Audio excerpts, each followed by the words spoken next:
Wow. Okay, here we have it. You have Doc getting elected into the Hall of Fame.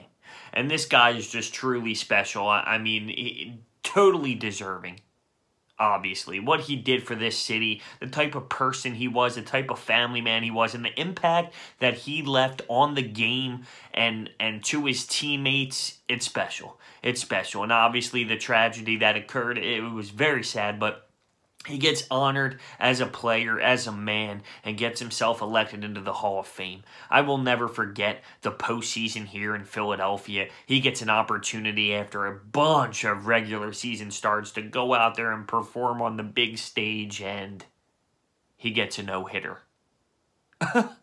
Citizens Bank Park goes crazy. It's electric. It's dynamite. It was amazing. I'll never forget it. He was so locked in.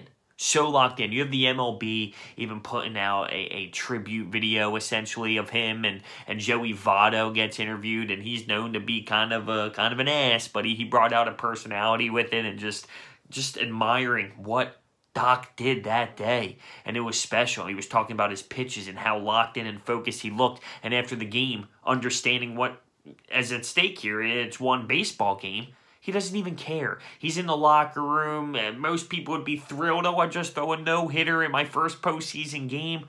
Boys, we got to win 2 more. We have to win 2 more. And that was his mentality, and that was his focus, and that was his message to the locker room. But you listen to guys like Chooch talk about him. You talk to guys like Chase Utley, Ryan Howard, and even Joey Votto. Anyone around baseball. What he did outside of the game, as a professional, as a human being, as a person, it's hard to describe. It's hard to describe, and clearly a phenomenal man, and it's just awesome to see him get admired for what he did on the diamond, and realistically off the diamond. Now, there were other people who got named. Rivera's on there, and come on. Come on.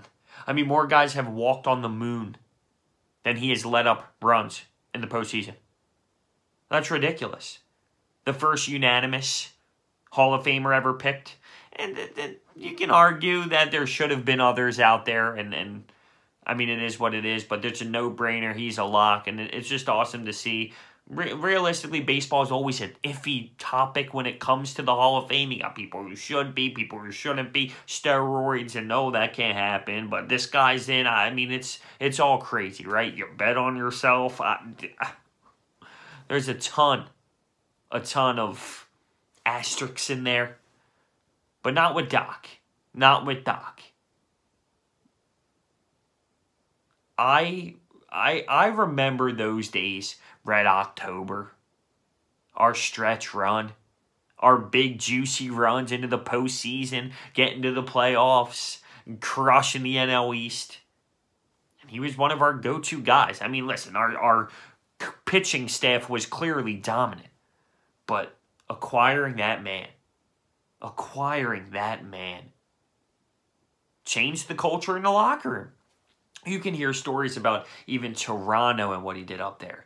Every destination, everyone who's been in contact with him and careers, paths, if they crossed, nothing but positivity. You never hear anything bad about what Roy Halladay did on and off the field.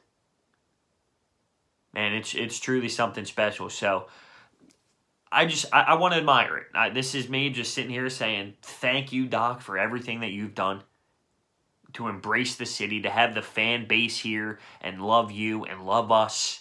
I just want to thank him. It was a tremendous, absolutely tremendous career. And let's be real, is there a better way to start your postseason life? To start your postseason run? Being locked in and literally dissecting the strike zone? It was ridiculous. He was a surgeon.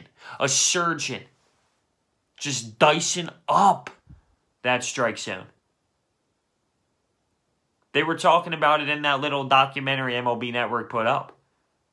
But the Reds were laughing. Just one walk. One walk. Damn. I couldn't imagine being a star of that nature. I mean, a star is an understatement. Not having any postseason life. Not having any postseason games under your belt.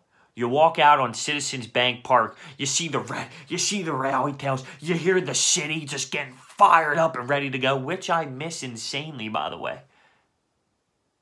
And you go out there and do that. I'll never forget it. A postseason no-hitter to start us off here, fellas. I mean, it's one of the greatest stories there is. And it's such a shame. I mean, I'll never forget when I heard the news. But this isn't about getting sad thinking about what all that happened. This is about just admiring, appreciating, remembering the good times. And there were plenty of them. Dominant performances. That off speed. I mean, guys were swinging and missing.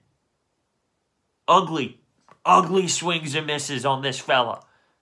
He was a beast. He was a specimen out there. And you don't see guys like him anymore. I mean, you do. Don't get me wrong. There's great pitchers out there, but you don't see the same style. Doc.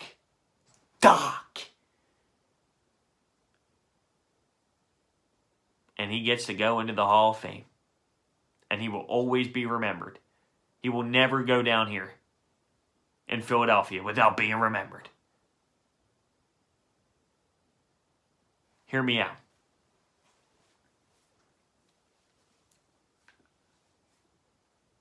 Arguably the best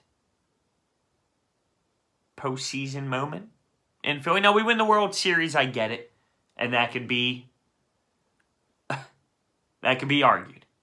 That's why I said arguably. You can talk about the Matt Stairs dinger. You can talk about the Shane Victorino home run. And I get it because of the round that it was in. Maybe it's not as high up there as the later ones. But what a special moment. I remember sitting there watching on TV, thinking to myself, huh? You gotta be kidding me. We all knew he was good. We've all seen him work hard. We've all seen him have great performances on the mound. But that? And see, I'm someone who enjoys the pitching dominance. A lot of people think it's boring in baseball. Why would I want to see strikeouts? Why would I want to see pop-ups? Why would I want to see groundouts? Because there's art to it. There's art to it. It's not easy to throw a no-hitter in the playoffs. Oh, against one of the best hitting teams in baseball at the time, in the Reds. It's not easy. It's phenomenal to watch someone go up there and annihilate someone when it comes to throwing the baseball. But you can even see in his body language, in his eyes. This was a different type of beast that day. But there is something special about being dominant on the mound. Even the last play where Chooch has to go out there. And, I mean, the ball was literally dribbling in front of home plate. And I hate to just mention this one moment because there's been a ton of successful moments for Doc. But this one sticks out to me as it. And that last play, the ball is just dribbling right in front of the plate. He's got to make an amazing play, a quick play. Get it to Howard. I was getting chills watching that video. Chills. Just remembering those times. And they're coming back. I'm telling you, those times in Citizens Bank Park, they are coming back. I can't wait. But listen. Doc, thank you so much for everything you've done here. You are now in the Hall of Fame. That is amazing. It makes me smile. It makes me smile because I will never forget the moments that I sat there either on the couch or in Citizens Bank Park and watched him duel and watch him go out there and be a master. I'll never forget it. Up to the day I die, I will never forget it.